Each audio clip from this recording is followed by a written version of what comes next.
Welcome to the Family Beacon podcast from Minnesota Family Council with hosts Grace Evans and Moses Brattrud. Stay informed on the top stories on life, family, and religious freedom. Get the facts, stand for truth.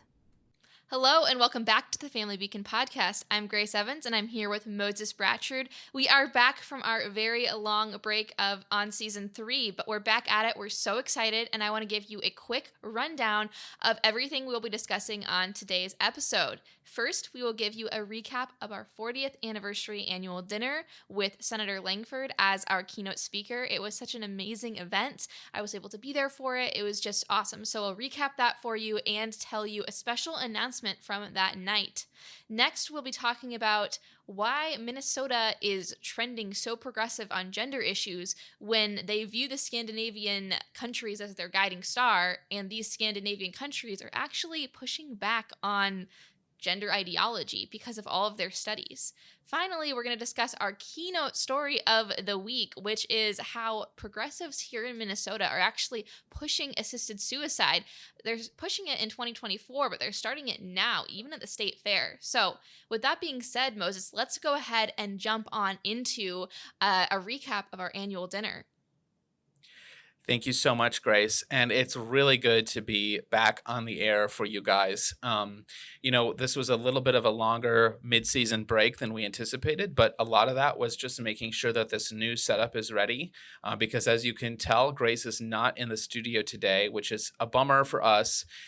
She is working remotely now. And so we're going to make this podcast work remotely, at least for the present. And what that means is that we're going to continue to be, hopefully, a great resource for you guys so that you can get the facts and stand for truth. And we're also really hoping that this audio video quality is going to be really good. We've thought about this a lot. We've worked hard on it. If there's any thoughts that you guys have on how we can improve the quality or indeed the content of this podcast, we are always ready to hear your feedback. So as Grace said, we had our 40th anniversary dinner last week on Friday, and it was so wonderful and encouraging. As Grace said, we had Senator James Langford of Oklahoma as our keynote speaker, and man, first of all, what a nice guy, super solid, super genuine, and politicians like to talk about how they're not typical politicians. You've heard that spiel before. Senator Langford is literally not a typical politician. As he said in his speech, he was a youth pastor for more than 2 decades. He did not have the traditional, silver spoon politician upbringing where he made a ton of money in the corporate sphere, or he's been in politics since he was 19, like some people I could mention, Grace Evans. But rather, he was a youth pastor. He ran the largest summer camp in the country, the Southern Baptist Youth Camp in Oklahoma, and then he discerned a call to serve his state and his country in government. And he spent a year praying about that with his wife before he finally realized that, yes, this is what God was calling him to do. So this was an incredible occasion because, frankly, I think that it was one of our best dinners. I'll see if Grace agrees, in terms of having someone on the stage who is so close to our vision of how to do political engagement. Because, Minnesota Family Council, we talked about this. Like, obviously, we believe in life, family, and religious freedom. Well, there's different ways to approach that, right? We could come at the perspective of, well, this country was founded on certain constitutional values, and those values are what we have to uphold. And that's valid. But what that leaves out is a crucial aspect for us at Minnesota Family Council, which is our Christian faith. We are a Christian organization first, foremost, and only. We are not, we are constitutionalists. The American Constitution is one of the greatest things that humans have ever achieved, but that is subordinate to, the Bible. Like we are Christians first. Everything else comes later. And for Senator Langford, that's his thing too. Citizenship worthy of the gospel of Christ. And so it was so wonderful to have someone who is a Christian first everything else second. And we've had speakers like that before, to be clear. But Grace, I was just so enthused by that, and I think our audience really connected with him, and we're very encouraged by that. Would you agree? Yeah, Moses, I absolutely would. I think that it was just like you said, one of the best dinners ever. I've been to about 7 at this point, so not all of them by any means, but he was incredible, and I loved how he said this in an interview in preparation for the dinner, but then he also, I think, maybe mentioned it there at the gala, but he said that really we need to stop whining and we need to get to work. And that's very convicting, because I think it's easy for us to whine, like, oh, this is happening in Minnesota. We're not so Minnesota nice anymore. This is happening, that's happening. Really, we need to roll up our sleeves and get to work. And when we pray and when we get to work, that's when we see the culture change. So it makes me think of that C.S. Lewis quote, there is no neutral ground in the universe. Every square inch, every split second is claimed by God and counterclaimed by Satan. And in light of that, we have to get to work, and it isn't going to help if we're just complaining about it. We need to roll up our sleeves and pray and work. And another really awesome thing is I was told by several elected officials that they were moved by Langford's speech. It was kind of like he was there as an older legislator compared to some younger ones that were there, just kind of mentoring them. And I think that it was just an incredible, incredible night. And so many just normal constituents were there, and we were able to talk to them. And it was honestly so nice, too, because a lot of people expressed their interest in the podcast, and we're excited for us to start it up again. So we're happy to deliver on that. Moses, though, we also had another very special thing that night. We are having a big transition at MFC. Do you want to go ahead and announce that here for our podcast audience? Yes, I will. And this is something that we'll go into more detail in the coming weeks.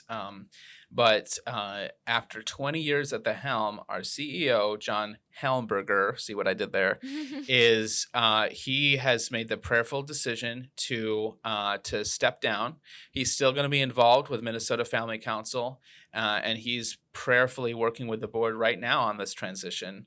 But the decision has been made. He's made the decision to step down. And so succeeding him on January 1 will be Jeff Evans, the director of MFC's Church Ambassador Network, who we've interviewed on the podcast going back to season 1.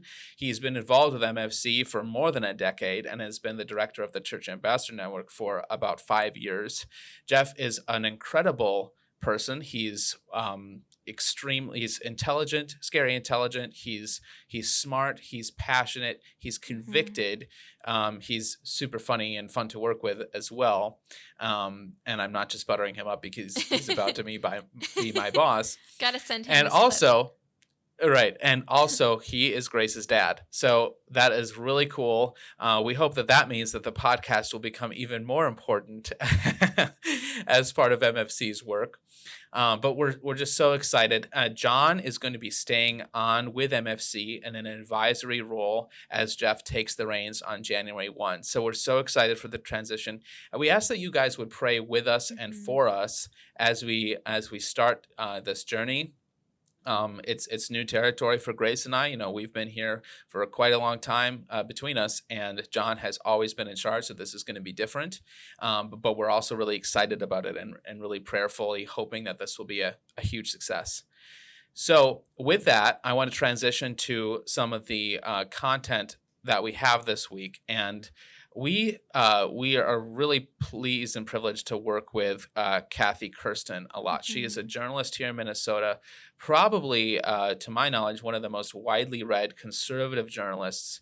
And she wrote a piece on the so-called trans refuge bill, which Grace and I have discussed at much length on the podcast. But it's been a while. It's been a couple months. That bill is now law.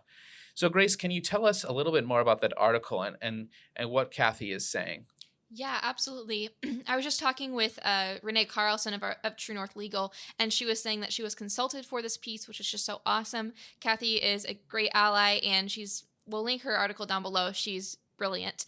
So really what I want to talk about here with this article is I just want to highlight Kathy's points because they are so good and really make you think. And I mean, even if you are progressive, I think that these points that she makes would really hit home. So she notes that, for many, many years, Minnesota legislators have viewed Scandinavian countries as kind of like a guiding star when it comes to policies, but especially social policies. And so it is pretty ironic that Democrat legislators have suddenly declared our state a, quote, trans refuge state. And if you don't remember what that is, I'll refresh you quickly in a little bit here. But they're doing that just as Finland, Sweden, and other Nordic countries are rejecting America's medicalized gender-affirming care, quote unquote, because it's not care. They're rejecting that model as actually risky and non-evidence-based. So not only does she point that out, but she points out that Democrats insist that this trans, quote, quote, refuge law will significantly reduce the risk of suicide, anxiety, and depression, and it's vital to young people that are suffering gender dysphoria. Ripley Finke, who we've discussed on the podcast before, is the sponsor of this legislation that recently passed and labeled the approach, quote, life-saving. And remember, these procedures, these chemicals literally irreversibly damage the bodies of children. And Governor Tim Walz has accused states that refuse gender-affirming care to children. He accuses them of, quote, bigotry and hate. And in Minnesota, he says that compassion is on the march. But I want you guys to decide, is this really compassionate, what Minnesota's doing? Let's talk more about it, because if it really is compassionate, then why are these Nordic countries and other nations that were once on the cutting edge of this approach, why are they now publicly rejecting it in favor of counseling? Why is that the case? I want to go over a few problems that have been found with gender-affirming care, so-called gender-affirming care, which relies on drugs that the FDA never approved to begin with. They never approved these drugs for this purpose. Another problem with it is that it was widely adopted without rigorous clinical trials to establish if they're effective or not. So that's very concerning, especially if we're experimenting on minors. I mean, every child that undergoes these life-altering procedures is literally an experiment. And our state doesn't see a problem with that. At least many leaders don't. So also, another problem is that starting in 2019, a variety of troubling factors led some of these European nations that I've mentioned to rethink it, including the United Kingdom. So this includes a lot of things, but one thing is an unexplained escalation in the number of women struggling with gender dysphoria. So it's increased by over 4,000% in 10 years in England. That is a staggering statistic. Now, we've talked about this before. A lot of that is the social contagion. So you should definitely read Irreversible Damage by Abigail Shrier if you haven't already, because she talks about how young women especially... And Grace, you say women and young women. It's, I think, really important to emphasize, as you have done, that we're talking about middle school girls and high school girls. This is very much something that is afflicting young people who are uniquely vulnerable. Absolutely, Moses. And so it's affecting these girls. And like Moses says, these middle school girls are going to school and they're affected by the social contagion of it because it's very normal to feel insecure with your own body. We've had Rebecca Delahunt, our acting director of policy, on to discuss this. She said that, every girl feels insecure with her body when she's going through puberty. It's a normal thing. And imagine how horrible it is for a girl that really needs to hear that she is beautiful and loved and created perfectly. Imagine how horrible it is for her to hear the opposite, that you're right. You do need to change the way you look. You're uncomfortable with your body, and now we need to inject you with these life-altering drugs or life-altering procedures. So those are some problems. One other problem I just want to note that this article points out is that in July 2023, so of this year, 21 clinicians and researchers across 9 different countries, so this is a broad study, they summarized their findings in a letter to the Wall Street Journal as, quote, the claim that gender transition reduces suicides is contradicted by every systematic review. They wrote that while evidence that hormones yield mental health benefits is of low or very low certainty. So I think that it is incredible that these countries are stepping up and really speaking out against this. And again, the question is, why, if these studies represent the, quote, gold standard of evidence based in medicine, health, authorities in Sweden, Finland, and the UK, they're carrying out all these reviews, and they're the gold standard. And Minnesota has looked to them in the past. They flocked to them in the past. Why then are we not looking at that and thinking, we are seeing that the effectiveness of medicalized gender-affirming care, quote unquote, isn't actually helping children.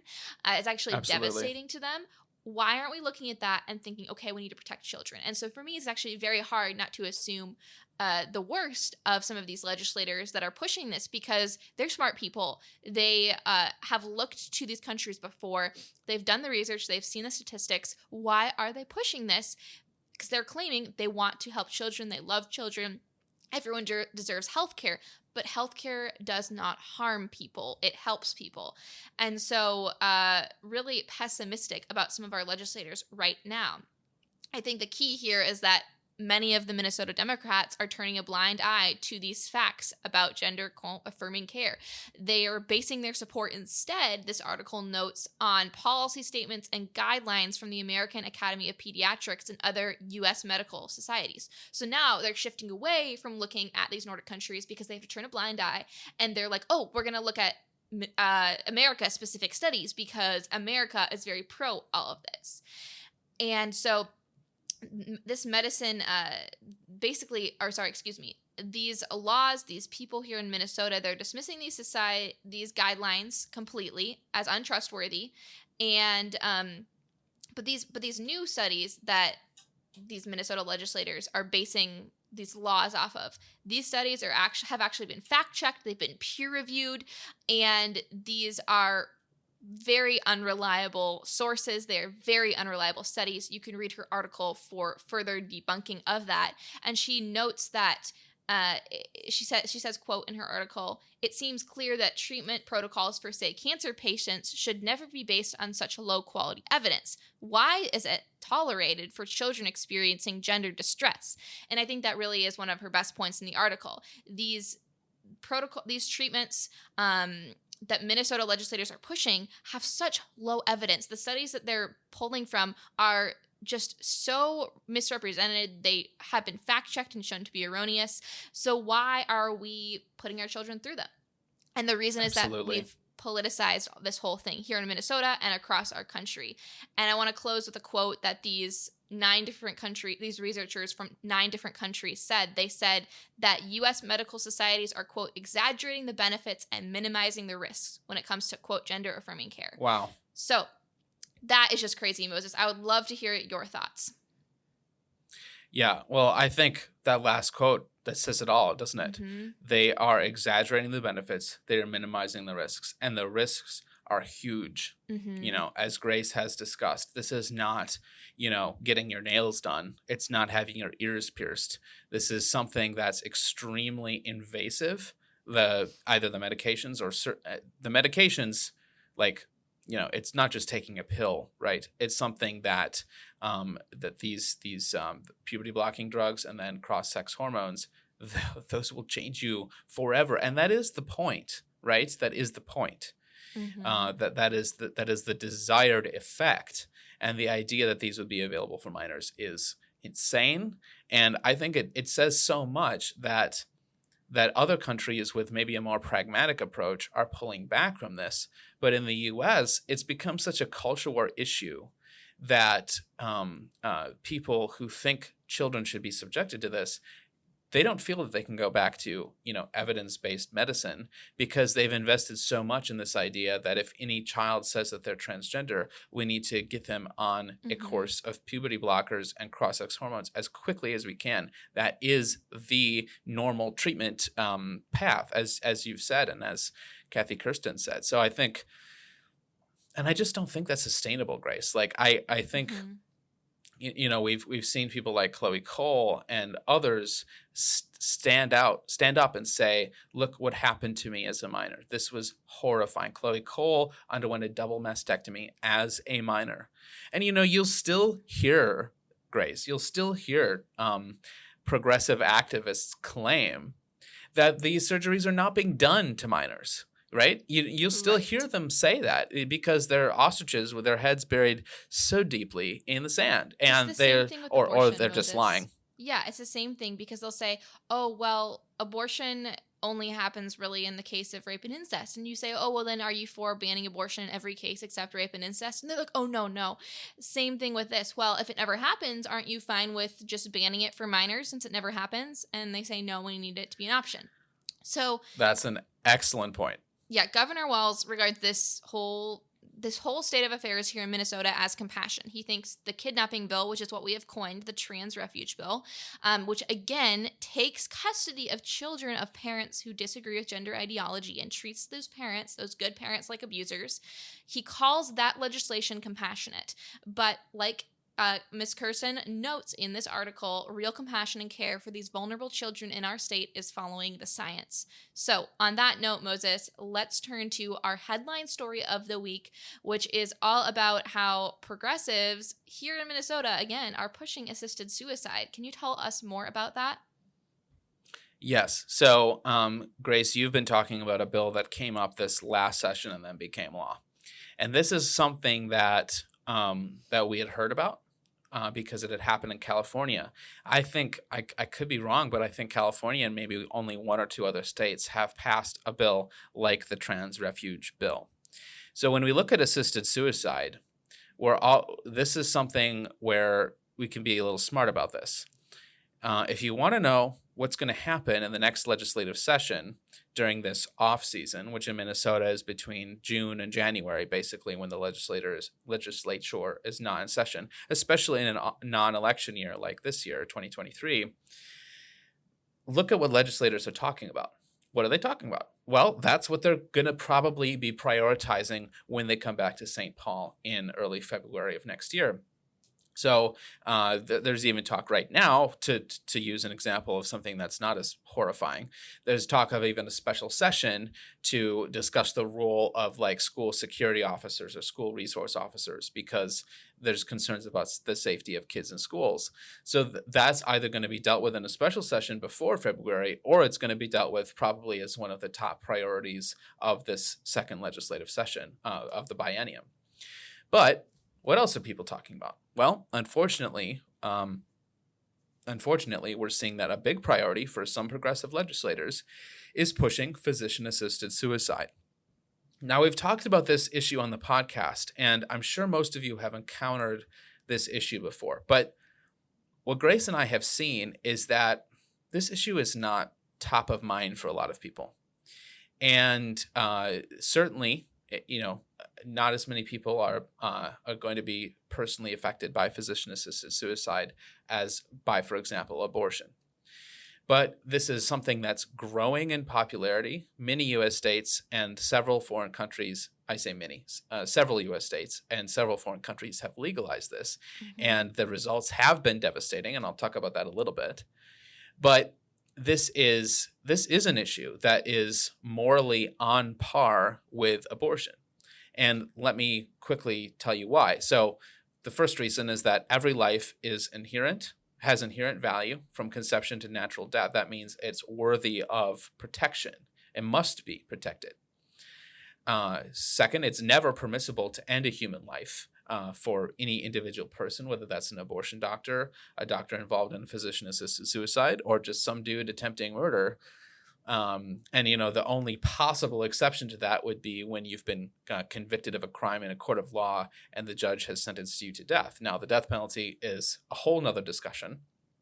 So if we set that aside for a moment, it's never permissible for you or me or a medical doctor to end a human life, right? Finally, people with terminal illnesses, people with disabilities, they still have lives of inherent value. We should be horrified that there are those in this state and elsewhere who want to hasten them to their graves, all under the guise of helping them, of giving them, of empowering them to make a choice, the choice to die. And that's just so illusory. And so many people, as we'll see, are buying this illusion.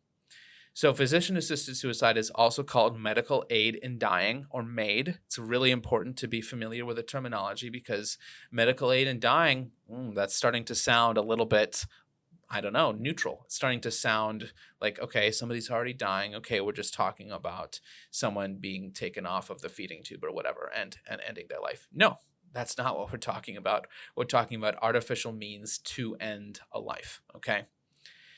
And this is a threat to people who are the most vulnerable, people who are dealing with terminal illness or lifelong disability. Why do I say disability here?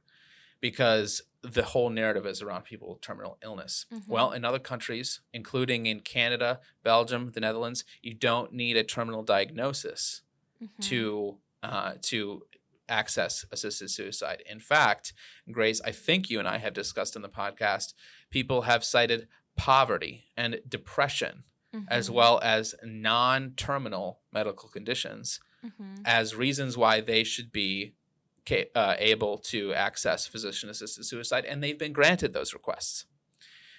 At least 1,000 people die this way, are killed this way by doctors in Canada every year, and that's not that far from us. That's so and sad. Canada is a country, right? And it is sad. It's horrifying. And Canada is a country that's a tenth of the size of the United States, roughly. So we can only imagine the carnage. It would actually start to approach the level of abortions. It wouldn't exceed the level of abortions, but it would become immeasurable on the scale of abortion.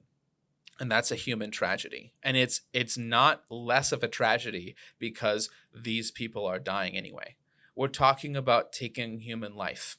And that is always wrong, whether it's someone in the womb, whether it's a 5-year-old, whether it's a 31-year-old podcast host, or whether it's someone who is in the end stage of a terminal illness. And let's talk about why physician-assisted suicide doesn't do what it claims to do. And the fact is that advances in palliative care methods, also called comfort care, and there's some moral questions there too. Like we want to make sure that we're not hastening people to their graves artificially, even just by administering medications that are not fatal, but that may hasten death. So that's, there are questions there. But there are real advances in palliative care methods. That means that almost all patients with terminal illness or with disability can live out the remainder of their natural life with lower pain levels than they could previously, with a degree of comfort and dignity surrounded by their family and friends. So our opponents on this issue have attempted to steal the words choice, compassion. That's the big assisted suicide group. It's called Compassion and Choices. Like, I think we've discussed how Orwellian that is, that they're claiming to be the compassionate choice on this discussion. And they're claiming that this is death with dignity. Well, actually, a natural death is the real death with dignity. And that does not need to be unnaturally prolonged. It does not need to be full of pain, suffering, and fear. And increasingly, thanks to advances in palliative care, that's what is the case. And you know what? This is a really dark subject for discussion, and we understand that. Well, we wouldn't be talking about this if people weren't actively trying to target terminally ill people and people with disabilities here in Minnesota. And that's why we need to get involved. This battle came to our doorstep. We didn't ask for it, and now we need to fight. And why are we talking about this now? Well, there have been a couple key developments in Minnesota. So each year, as you know, as you may know, the Minnesota House Information Services, they conduct a poll at the state fair. It's not a scientific poll, but for the first time in years, they asked the question about assisted suicide, and 73.2% of people said they were in favor. Now, remember, this is not a representative sample of Minnesotans. It's not even a representative sample of state fairgoers, right? It has to be the people who go into this certain building at a certain time and then who are interested in filling out a poll that takes 20 minutes. It's not, so it's going to skew towards people who are advocates of this issue. And it is already being used by advocates to push this agenda. So Senator Kelly Morrison, she's a Democrat from who lives in Deep Haven and serves that district. And so she announced, and I quote, legislation that would establish an end-of-life option for terminally ill adults in Minnesota was introduced during the 2023 session. Advocates are now ramping up their push to pass the bill during the 2024 legislative session that convenes in February. Experts, advocates whose lives have been impacted by terminal illness, and legislators will participate in a roundtable discussion about the bill on Wednesday of last week. So now I think this is the last thing I'll say, Grace, and then I'll ask you for your thoughts. Like this roundtable discussion, so-called, did not include anyone opposed to assisted suicide or even anyone with questions about it. That's the definition of a not roundtable discussion. A roundtable discussion is bringing together people with opposing views. So they're creating a narrative in which everyone, from doctors to patients to the relatives of dying people and the relatives of those with severe disabilities, are unanimously in favor of changing state law so that vulnerable patients are killed off rather than continuing to receive care. So I think after this discussion, you guys can understand why we're fighting so hard against this, why this is going to be one of our top priorities during the next legislative session, is stopping this legislation to the extent that we possibly can, fighting hard. So more to come on that, I'm sure. Grace, what's your perspective on this issue? Yeah, Moses, thank you so much for breaking that down. That was excellent. I really don't have too much to add here. I just think it's important for our audience to recognize that it is National Suicide Prevention Week. So make sure that you're thinking on this, that you're reaching out to loved ones or friends that may be struggling with this, and just let them know that their life is worthy of living and that they are loved and cared for, and that there always hope. Hope does not put us to shame. And really just, I would say, this is the next front on the battle for life. We've got abortion, of course, that will always be a huge travesty, and we will always fight that. But this really is the next push by the progressives, especially in our state. So make sure you arm yourselves with the facts. A great way to do that is to make sure that you continue to be subscribed to our podcast. We'll get you the facts every single Friday, and we will continue to update you on this issue. So Moses, those really are my thoughts there on this issue. I'd like to, as we close out our podcast for this week, I'd really like to ask you what you're reading, because we haven't podcasted for about a month. So go ahead and tell me some of the books you're reading. Yes, and I love this part of the podcast, so I'll be happy to tell you. There's really 3 books, and I'll be brief. There's 3 books that I'm working on right now. The first, I've really profited from this, is called The Life-Giving Parent: Giving Your Child a Life Worth Living for Christ. And it's by a husband and wife, Clay and Sally Clarkson. And my wife recommended this book, and she and I are both reading it. Neither of us have finished it yet. But it's just so good. It just talks about different ways that we as parents can bless our children and create an environment for them that is nourishing and nourishes them in their Christian faith. And it talks about the crucial years of ages 4 to 14. And my daughter just turned 4. So it's really timely, I think, for me to read this now. And I've been really blessed by it. The second one, I'm reading a kind of a potboiler detective novel called Hide and Seek by Ian Rankin. And it's set in Scotland. It's set in Edinburgh. And Grace, it actually reminds me a lot of a book we've discussed, which is J.K. Rowling's murder mystery series. I'm forgetting what the first one is called. The Cuckoo's Calling. The Cuckoo's Calling. Thank you. So she writes, if people are not familiar, J.K. Rowling writes murder mysteries under the pseudonym Robert Galbraith, I think. And she's a Scottish writer. This author is a Scottish writer. And there's a lot, frankly, a lot of similarities, down to like the literary quotes at the beginning of each chapter. And it's like dark and mysterious and pretty good. It's pretty good so far. Very dated. It's from 1990, and it just, feels dated.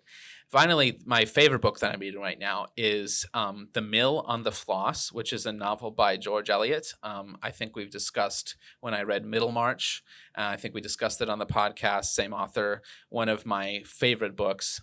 So this is from 1860, and it's just a really interesting story about this. It's kind of autobiographical. George Eliot is actually a pseudonym for a female novelist, Marianne Evans. I think her name is Evans. I wonder if she's related to Grace. It's a common name. And she was extremely precocious, extremely intelligent, and struggled in Victorian society. And so this is supposed to be her most autobiographical novel, and I'm just loving it so far. She's just such a great writer. So I'm really enjoying that book particularly. So what are you reading, Grace? That's great, Moses. In the interest of time, I will highlight a few and then talk about more next week. I'm reading a lot of George MacDonald right now. So good. So I'll talk about him next week in the books I'm reading. But then I'm also reading Anne of the Island by Ellen Montgomery. It's one of the Anne of Green Gables series. I'm rereading it. Just a wholesome read. I'm reading Christian Reflections by C.S. Lewis, which is just a collection of some of his essays on the Christian life, which are so good. And those are the two that I'm working on right now, besides George MacDonald. Wonderful. So really good books there. So as we come in for a final landing here, we do want to continue our weekly verse that we want to share with you guys. So I will go ahead and read for you the one I chose for today, which comes from Psalm 1. So let's go ahead and read. It says, "Blessed is the man who walks not in the counsel of the wicked, nor stands in the way of sinners, nor sits in the seat of scoffers, but his delight is in the law of the Lord, and on his law he meditates day and night." Now, it's hard to stop there because the whole psalm is really good, but I think I'll stop there. I just love it. It's always just so good to me. That's one of my favorite psalms. Just talking about, the man is blessed that doesn't associate with the scoffers, that does not act like the wicked do, that the one that meditates every single day on the word. And I think that's just a good reminder for us that we are blessed if we do that. So on that note, thank you so much for tuning in to this week of the Family Beacon podcast. Don't forget to hit that notification bell so you're notified every single time we post if you're watching on YouTube, and make sure you subscribe if you're listening on any other platform. We will be back next Friday with the top stories on life, family, and religious freedom so you can get the facts and stand for truth. Thanks for listening to or watching this episode of the Family Beacon podcast from Minnesota Family Council. Subscribe wherever you listen to podcasts so you're up to date on life, family, and religious freedom. You can follow us on Instagram at MN Family Council and subscribe to us on YouTube to watch our content. Get the facts, stand for truth.